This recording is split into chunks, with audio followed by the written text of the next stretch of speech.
नमस्कार, मी अरुण आणि आपण पाहत आहात 7 स्टार न्यूज। लोकांनी थेट आमच्याशी संपर्क करावा। आम्ही लोकांची कामे करण्यासाठीच इथे आहे। तुम्ही आम्हाला थेट काम सांगितलं तर त्याचा पाठपुरावा आम्ही चांगल्या पद्धतीने घेऊ शकतो आणि त्यामुळे जास्त कामे मार्गी लागू शकतात, असे मत वांगी येथे पंचायत समितीचे उपसभापती डॉक्टर विजय महाडी यांनी बोलताना व्यक्त केले।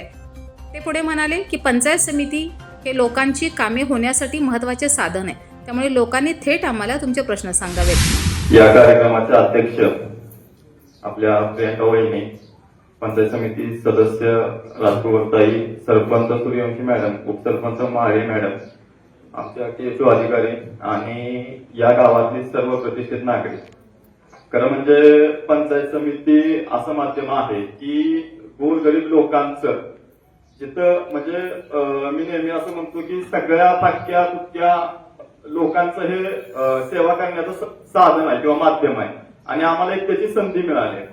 आपली सरपंच अडचण काय होतंय, तुम्ही सर्वजण काय करताय की समजा एखादा विषय असेल, समजा एखादी तक्रार असेल तर ती तक्रार फक्त त्या अधिकाऱ्यांच्या पर्यंत जाते आणि बऱ्याच वेळा असं होतं की त्या अधिकाऱ्यांचा निरोपच आम्हाला पोहोचत नाही किंवा मग असं होतंय की परत ज्यावेळेस ती दुसऱ्यांदा तिसऱ्यांदा तक्रार येते त्यावेळेस आम्हाला कळतंय की बाबा असा विषय झालाय, अशा पद्धतीनं इथं काय तर चूक झाली किंवा इथं दुरुस्ती करणं राहिलेलं आहे। तुम्ही नेहमी सर्व सरपंचांना मी अशी विनंती करतो की तुम्ही ज्यावेळेस पत्र तयार करताय, भले बीडीओ साहेबांना असेल, आमच्या कुठल्याही विस्तार अधिकाऱ्यांना किंवा गट अधिकाऱ्यांना असेल, तर पत्र तयार करताना 2 पत्र तयार करा, एक त्या अधिकाऱ्यांच्यासाठी आणि एक आमच्यासाठी तयार करा।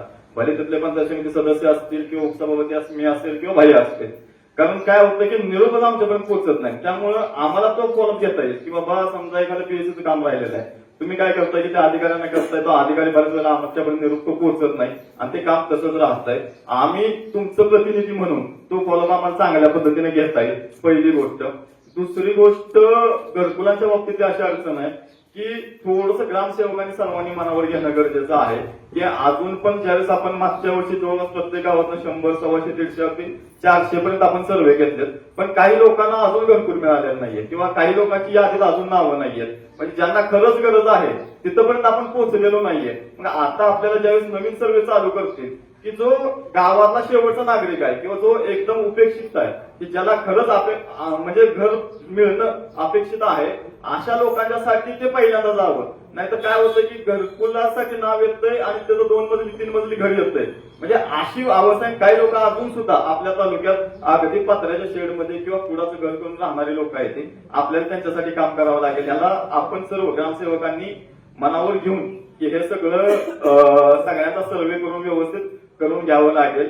तुमची कुठलीही अडचण असू द्या, पंचायत समितीच्या माध्यमातून आम्हाला जेवढं शक्य आहे, सभापतींचा प्रतिनिधी म्हणून मी उपसभापती आणि सर्व पंचायत समिती सदस्यांच्या वतीने तुम्हाला अगदी आश्वस्त करतो की आमच्या अधिकाऱ्यांच्याकडनं कुठलंही काम आम्ही कमी करून देणार नाही। तुम्ही फक्त सांगितलं त्या पद्धतीने 2 पद्धतीने फॉलोअप घ्या, एक अधिकाऱ्यांच्याकडनं घ्या, एक आमच्याकडनं घ्या। आम्ही तुमच्यासाठी खूप लहान आहे, जेवढं चांगलं शक्य काम करता येईल तेवढ्या चांगल्या पद्धतीने आम्ही काम करण्याचा प्रयत्न करू। धन्यवाद।